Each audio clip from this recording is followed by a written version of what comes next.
আসসালামু আলাইকুম, সবাইকে স্বাগত জানাচ্ছি বি রিভিউজে। আপনাদের সঙ্গে আছি আমি তাসনিম হোসাইন। ৭ অক্টোবর হামাস অভিযানে নামলেও এর প্রস্তুতি শুরু হয়েছিল অনেক আগে। জেরুজালেম কেন্দ্রিক ইসরায়েলের বেশ কিছু অপতৎপরতার কারণে এই অভিযান চালানো ছাড়া হামাসের বিকল্প ছিল না।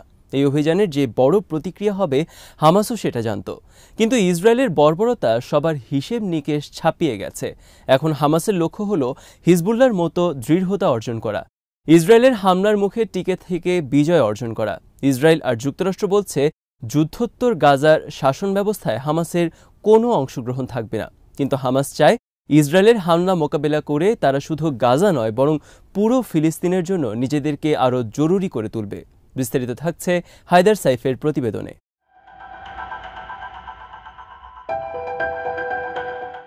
হামাসের নেতারা ৬ মে ইঙ্গিত দিয়েছেন তারা ইসরায়েলের সাথে বন্দি বিনিময় চুক্তিতে রাজি। উদ্দেশ্য হল রাফাকে ইসরায়েলের আগ্রাসন থেকে রক্ষা করা। তাদের ঘোষণায় তখন ওয়াশিংটনের মধ্যেও আশা জন্মেছিল।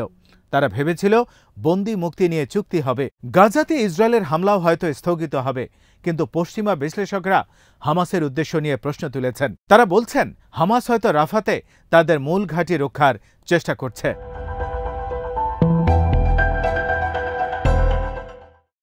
৭ মাসের যুদ্ধের পর গাজা কার্যত বিপর্যস্ত হয়ে গেছে।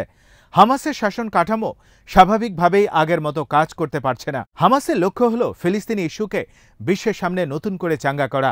ইসরায়েল সৌদি আরবের সম্পর্ক স্বাভাবিক করার প্রক্রিয়া ঠেকানো তাদের অন্যতম উদ্দেশ্য বলে মনে করেন অনেকে। এছাড়া অবরুদ্ধ গাজা শাসনের যে বোঝা, সেটা লাঘবের একটা ভাবনা হামাসের মধ্যে রয়েছে।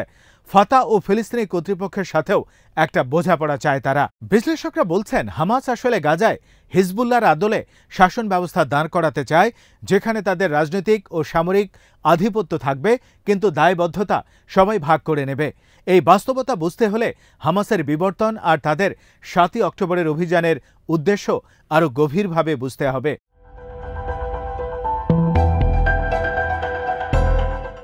৭ই অক্টোবরের অভিযানের ৪ দিন পর হামাসের এক কর্মকর্তা জানিয়েছিলেন ২ বছর ধরে এই অভিযানের জন্য প্রস্তুতি নিয়েছিলেন তারা।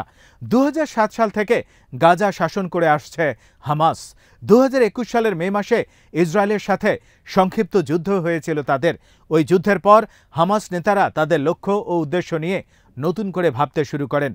হামাস নেতা ইয়াহিয়া সিনওয়ার ইসরায়েলের কাছে ২টি বিকল্প প্রস্তাব দিয়েছিলেন।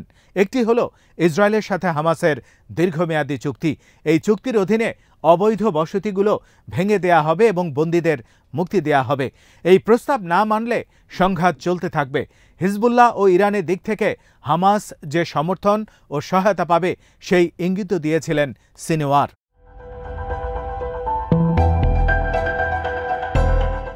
সিনওয়ারের প্রস্তাবে ইসরায়েল সাড়া দেয়নি। তখন থেকেই ইসরায়েলে স্থল অভিযান চালানোর ব্যাপারে হামাসের গোপন প্রস্তুতি শুরু হয়।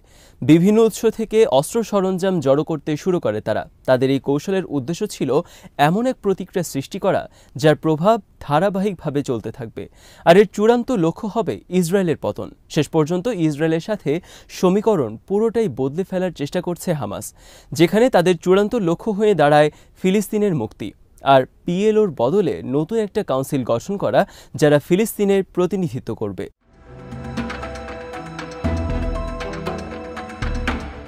৭ই অক্টোবরের অভিযানের প্রস্তুতি যখন পুরোদমে চলছিল, হামাস নেতারা তখন টের পেলেন তাদের জরুরি ভিত্তিতে পদক্ষেপ নিতে হবে। পশ্চিম তীর ও জেরুজালেম ঘিরে ইসরায়েলিদের নতুন কিছু আগ্রাসী পদক্ষেপ তাদেরকে এই ধরনের চিন্তা করতে বাধ্য করেছিল। ২০২৩ সালের জুলাই মাসে Palestinian centre for public opinion একটি জরিপ চালিয়েছিল। সেখানে দেখা গেছে ৭২% ফিলিস্তিনি মনে করে হামাস গাজার জীবনযাত্রার মান বাড়াতে ব্যর্থ হয়েছে। আবার ৭০% ফিলিস্তিনি মত দিয়েছিল গাজার নিরাপত্তার দায়িত্ব ফিলিস্তিনি কর্তৃপক্ষের হাতে দেওয়া উচিত। এই জরিপও তড়িৎ পদক্ষেপ নিতে হামাসের উপর চাপ দিয়েছে বলে মনে করেন কেউ কেউ।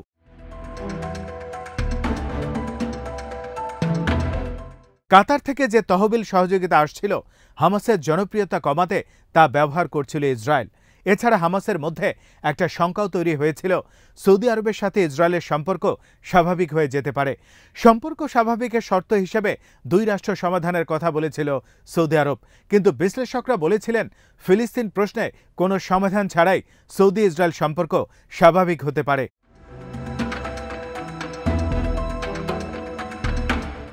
এদিকে ইসরায়েলে অস্থিরতা বাড়ছিল, পশ্চিম তীর সহিংস হয়ে উঠছিল। বিচারিক পুনর্গঠনের দাবিতে ইসরায়েলের ভেতরে তীব্র প্রতিবাদ বিক্ষোভ চলছিল।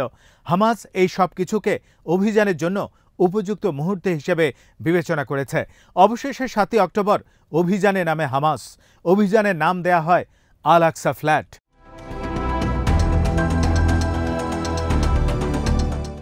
হামাসও জানত ইসরায়েলে তাদের অভিযান তীব্র প্রতিক্রিয়া সৃষ্টি করবে, সংঘাত বড় পরিসরে ছড়িয়ে পড়বে। তাদের আশা ছিল হিজবুল্লাহ এবং ইরান সমর্থিত প্রতিরোধ ঐক্যের শক্তিগুলো তাদের সাথে যোগ দেবে। হামাসের লক্ষ্য ছিল গাজার যোদ্ধাদের সাথে পশ্চিম তীরের যোদ্ধাদের মধ্যে সমন্বয় করে ইসরায়েলি বিভিন্ন শহর ও সামরিক ঘাঁটিতে অভিযান চালানো।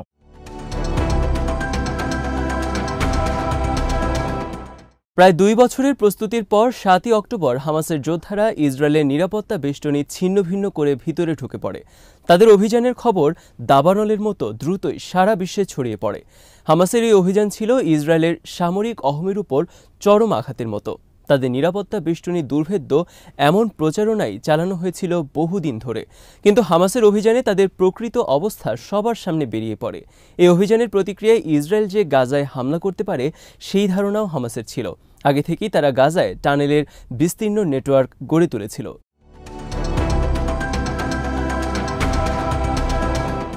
কিছু বিশ্লেষক দাবি করেছেন হামাস আসলে ৭ই অক্টোবর তেল আবিব পর্যন্ত পৌঁছাতে চেয়েছিল। সেখানে হেব্রনের গেরিলাদের সাথে যোগাযোগ স্থাপন করতে চেয়েছিল তারা, কিন্তু অপারেশন আল আকসা ফ্ল্যাট যে এতটা সফল হবে সেটা হামাসেরও ধারণা ছিল না।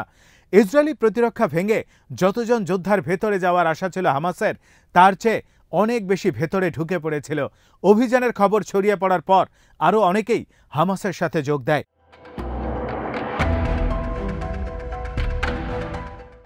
প্রাথমিক হতভম্ব অবস্থা কাটিয়ে উঠে পরে সক্রিয় হয় ইসরায়েলের সামরিক বাহিনী ও গোয়েন্দারা। তাৎক্ষণিকভাবে পাল্টা হামলা চালানোর মতো অবস্থা ছিল না তাদের, তাই স্থল অভিযান এড়িয়ে বিমান হামলা করে জবাব দেওয়ার চেষ্টা করে ইসরায়েল। হিজবুল্লাহ বা ইরান কেউই সরাসরি হামাসের সাথে যুক্ত না হলেও তাদেরকে মৌখিক সমর্থন ঠিকই দিয়েছিল। হামাসের লক্ষ্য ছিল কৌশলগত ধৈর্য ধারণ বা এই ধরনের অভিযানের পুনরাবৃত্তির মাধ্যমে ইসরায়েলকে ধাপে ধাপে বিপর্যয়ের দিকে ঠেলে দেয়া।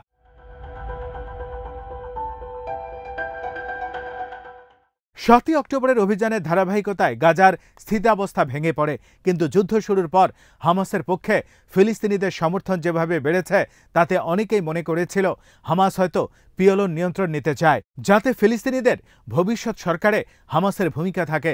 হামাসের এক কর্মকর্তা আল হাইয়া ইঙ্গিত দিয়েছিলেন হামাস ইসরায়েলের সাথে ৫ বছর মেয়াদী চুক্তি করতে চায়। চুক্তির ভিত্তি হবে ১৯৬৭ সালের পূর্ব সীমানা এবং পশ্চিম তীর ও গাজায় একক ঐক্যবদ্ধ সরকার। ডিসেম্বর থেকে হামাসের নেতারা ফাতা নেতাদের সাথে এই বিষয়ে বৈঠকও করেছেন।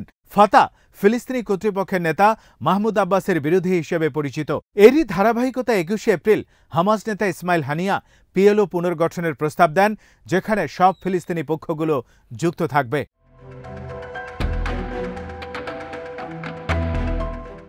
কিছু বিশ্লেষক মনে করেন হামাস নিজেদেরকে লেবাননের হিজবুল্লাহর আদলে গড়ে তুলতে চায়। এমন অবস্থায় তারা যেতে চায় যেখানে তারা নীতি ও সিদ্ধান্তের উপর প্রভাব ফেলতে পারবে, আবার তাদের সামরিক স্বায়ত্তশাসনও অটুট থাকবে। গাজার নেতারা ৭ই অক্টোবরের অভিযানের পরিকল্পনার ক্ষেত্রেও হিজবুল্লাহকে অনুসরণ করেছে বলে অনেকেই মনে করেন। হামাস নেতা সিনওয়ার ইসরায়েলের হামলাকে হজম করে বিজয় অর্জন করতে চান। ২০০৬ সালের যুদ্ধে হিজবুল্লাহ ঠিক এই কৌশলই গ্রহণ করেছিল।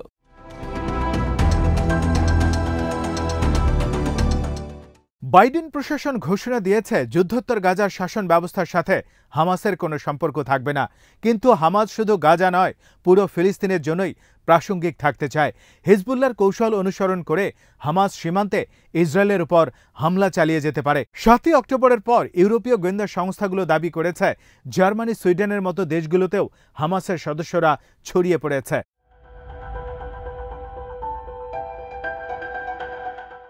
হামাস যদিও সম্প্রতি বন্দি বিনিময় প্রস্তাব দিয়েছে, কিন্তু ইসরায়েলি গণহত্যার পৃষ্ঠপোষক যুক্তরাষ্ট্র যুদ্ধ দীর্ঘায়িত হওয়ার জন্য হামাসকে দোষ দিচ্ছে।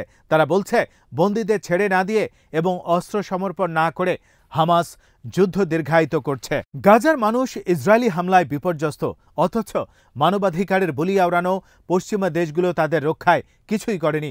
পশ্চিমাদের ব্যাপারে ফিলিস্তিনিরা সম্পূর্ণ হতাশ। তাদের এখন একটাই প্রত্যাশা, যুদ্ধ কখন শেষ হবে।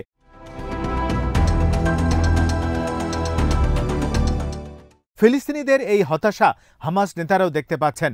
সেই কারণেই যুদ্ধবিরতির জন্য বোঝাপড়ায় সব রকম চেষ্টাও তারা করেছেন।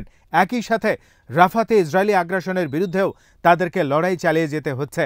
বিশ্লেষকরা কেউ কেউ বলছেন, হিজবুল্লাহর মতো জয়ী হতে চায় হামাস। ইসরায়েলের হামলার মুখে টিকে থেকে যুদ্ধ পরবর্তী গাজার শাসন ব্যবস্থায় তারা প্রভাব ফেলতে চায়। হামাস চায় ফিলিস্তিনিদের ন্যায্য ভূখণ্ড, স্বাধীন ইসলামী ফিলিস্তিন রাষ্ট্র প্রতিষ্ঠিত হোক।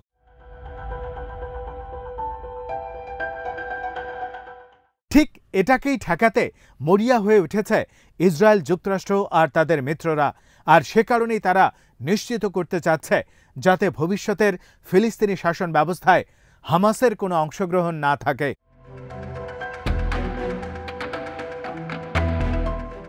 আজ এখানেই শেষ করছি। সবাই ভালো থাকুন, সুস্থ থাকুন আর দেখতে থাকুন বিডিভিউজ। চ্যানেলটি ভালো লাগলে সাবস্ক্রাইব করুন। সংযুক্ত থাকুন আমাদের ফেসবুক পেজে। আল্লাহ হাফেজ।